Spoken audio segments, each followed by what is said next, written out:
faut lui donner un autre Voilà, micro. c'est revenu. Bonjour, je m'appelle Martha Osorio et je vais essayer de parler en français. Donc, si j'ai dit beaucoup de bêtises, vous m'excusez. Moi, je ne suis pas un politicien, je suis un technicien de la mairie et je suis la personne qui est en charge du budget participatif à Cascais. Alors, Cascais, c'est une ville au bord de la mer et on est jusqu'à 30 km de Lisbonne, c'est la capitale du pays. Notre municipalité a 4 arrondissements, são Alcabides, Cascais do Rio, São Domingos de Rana et Cascavel dos Pereira. Et nous avons une population de déjà le chiffre qui était au film n'était pas correct. Nous sommes déjà 210 000 habitants. On est 97 km et on a une énorme côte avec des plages magnifiques, donc il faut visiter. Je recommande vivement, effectivement. Merci. Nous sommes déjà la 5e municipalité au pays et on est presque 3000 employés qui travaillent dans l'univers de la mairie et des entreprises municipales. Et la mission à nous, aux 3000 employés, c'est de faire Cascais la meilleure ville pour vivre une journée ou toute la vie. Et comment on fait ça? On a mis en place une stratégie de citoyenneté pour faire les gens participer activement à la vie de la municipalité.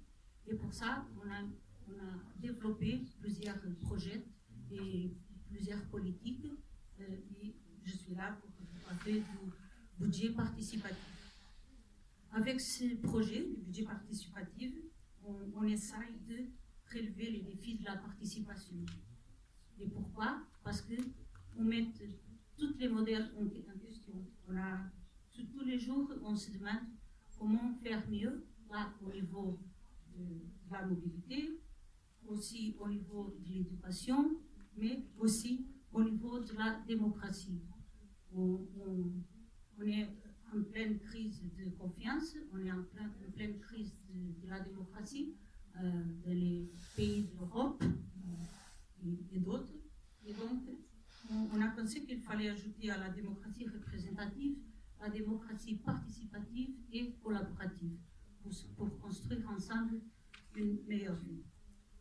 Là, je vais vous parler de notre méthodologie. Nous avons 2 cycles. Le cycle de décision qui a 5 étapes: la préparation du processus, la réception de propositions, l'analyse technique, le vote et l'annonce des résultats. Pendant la préparation du processus, on fait tous les ans la révision des normes, on invite plusieurs participants au process et on a aussi un consultant externe pour faire la révision avec nous. Donc on fait toujours on introduit toujours des normes nouveaux et on fait une stratégie de communication pour dire vraiment à la population, c'est là, c'est le moment pour poser vos questions. Après, dans la phase de la réception des propositions, on fait les 9 séances publiques qui sont organisées pas communes, mais ici vous disiez arrondissement, je pense. Et on fait 2 par commune. Et la dernière, on fait devant la place qui est devant la mairie. Et on l'a fait aussi en anglais, en français, langue de signes portugais, pour que tout le monde puisse intervenir. Et les sessions tiennent toujours en compte les accessibilités pour les gens handicapés. Les participants sont repartis autour d'une table et pour présenter leurs idées et leurs projets. Et seulement 2 propositions par table sont partagées avec l'ensemble du public. Et un porte-parole de chaque poste, ici vous dites les porteurs de projet, viennent expliquer aux autres participants qu'est-ce que c'est son idée. Après, les présentations, les propositions sont fixées sur un mur et chaque participant dispose de 2 votes à coller forcément sur 2 propositions différentes. On appelle ça la proposition du cœur et la proposition de la raison. Quand on sort de notre maison pour présenter une idée à nos voisins, ça c'est notre idée. Donc on va le tenir à cœur. Et après, il faut que les gens s'interrogent de toutes les propositions, de toutes les idées qu'ils viennent d'écouter à la salle. Quelle est la proposition qui fait qui a vraiment un sens pour la communauté. Après, on part sur l'analyse technique. Donc là, il faut évaluer le coût du projet, parce qu'aucun projet au budget participatif de Cascais peut dépasser les 300 000 €. Il devrait être terminé entre 2 et 3 ans. On évalue aussi la propriété du terrain, les domaines de compétences et l'intérêt des services, ainsi que les plans municipaux en cours. Ce que je veux dire avec ça, c'est qu'on ne peut pas demander, par exemple, un jardin dans un terrain qui la mairie a déjà décidé de faire une autre chose, comme une école ou une route.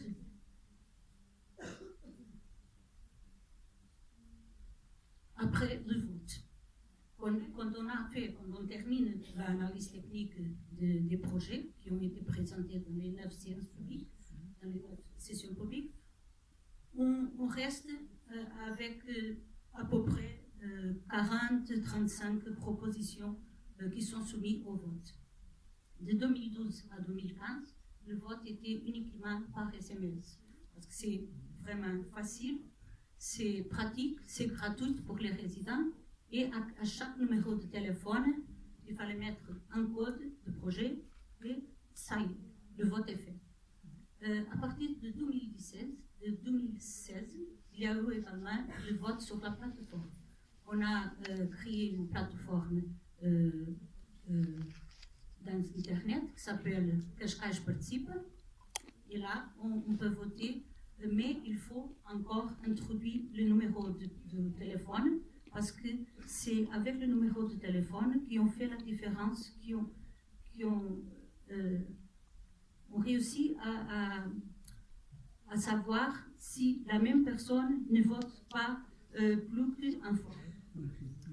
Donc après, en 2017, on a introduit le deuxième vote, mais là, c'était optionnel. Et cette année, le deuxième vote est devenu obligatoire. Donc là, à ce moment-là de la votation, on veut que les gens fassent le même exercice de citoyenneté, qu'ils votent dans son projet, mais aussi dans un autre projet qu'ils pensent que c'est vraiment important pour la communauté. Après, au mois de novembre, fin novembre, début décembre, on annonce les résultats et les projets les plus votés sont exécutés. Les autres sont stockés dans un banque d'idées. Et souvent, l'exécutif de la mairie va chercher quelques idées pour exécuter. Après l'annonce des résultats, c'est le cycle de mise en œuvre.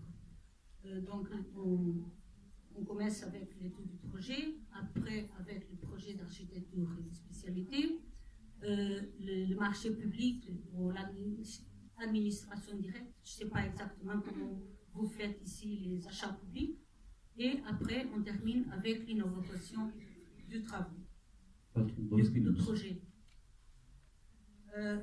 Après, alors, l'étude du projet, il y a toujours rencontre entre les citoyens et les architectes pour que la concession du projet soit exactement l'idée, on veut respecter l'idée du porteur du projet.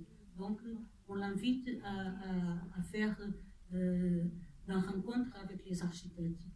Et quand un projet a un fort impact dans la communauté, avant de partir pour les travaux, on fait encore une discussion publique. Après, les projets d'architecture sont approuvés pour les services compétents, les services municipaux. Il y a encore une nouvelle rencontre entre les citoyens et les techniciens pour être sûr que les travaux vont respecter l'idée du porteur du projet.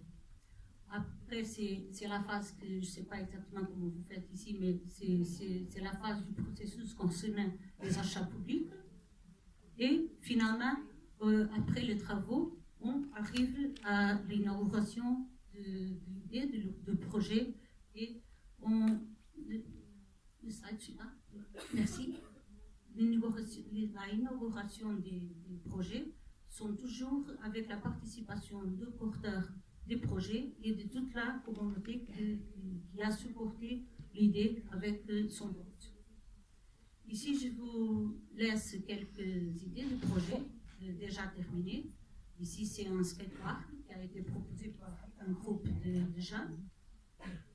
Ici, c'est un aire de jeu inclus pour les enfants handicapés. Ici, on a fait une rénovation d'un bâtiment, d'un espace culturel qui était en train de disparaître. Et là, avec la rénovation du bâtiment, l'association culturelle a obtenu de faire un nouveau vie. Et ça rentré dans les 300 000 euros? Oui. Oui. Ah bah, c'est pas cher, on va aller au Portugal. On va aller au Portugal, de marcher. Hein. On va aller voir les Portugais pour qu'ils nous démarchent. Hein. Oh là.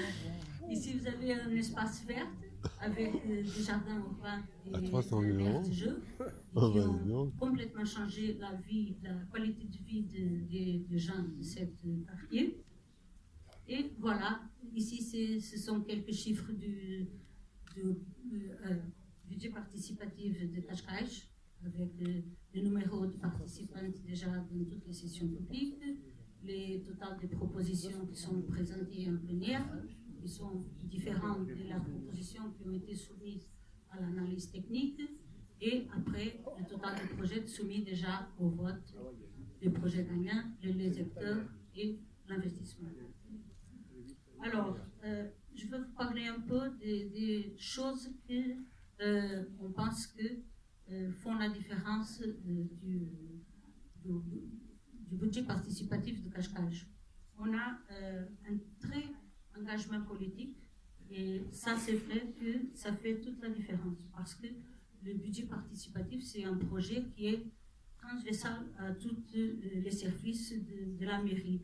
On ne peut pas le faire seul. Et s'il n'y avait pas un très fort engagement politique du maire et des adjoints, on n'arriverait pas à faire ce qu'on fait. On a un très tâche de taux d'exécution aussi. Nos projets, on les finit presque toujours dans les 2 ans. Et on a des projets dans des domaines de compétences de la mairie ou autres. Par exemple, si quelqu'un nous propose de faire un travail dans une école qui n'est pas sur la compétence de la mairie, mais sur la compétence du gouvernement central, on le fait également. On a des consultants externes et une évaluation permanente. Les citoyens participent à toutes les phases du process. Le budget participatif Cascais est un des plus votés au Portugal. Il est obligatoire d'utiliser les 2 votes dans les différentes propositions lors des sessions publiques et aussi maintenant lors du vote final. On a un vote qui est accessible par SMS. Le vote peut être positif ou négatif. Ça a été aussi une des grandes différences du budget participatif de Cascais vers les autres. À Cascais, je peux dire non, je ne veux pas que la mairie dépense 1 euro, quoi que ce soit, pour faire un travail comme ça. Donc, on peut déposer un vote négatif. Nous sommes une équipe exclusivement dédiée au budget participatif pendant toute l'année. Et après, ça, vous avez déjà entendu dans le film. Ici, c'est un peu une réflexion. Donc, on est toujours en cours d'apprentissage et d'adaptation. Chaque budget participatif est unique et va être adressé en fonction de ses objectifs, du budget, des règles et besoins locaux. Donc, c'est à vous de faire votre propre réflexion et voir qu'est-ce que ça marche le mieux dans votre municipalité.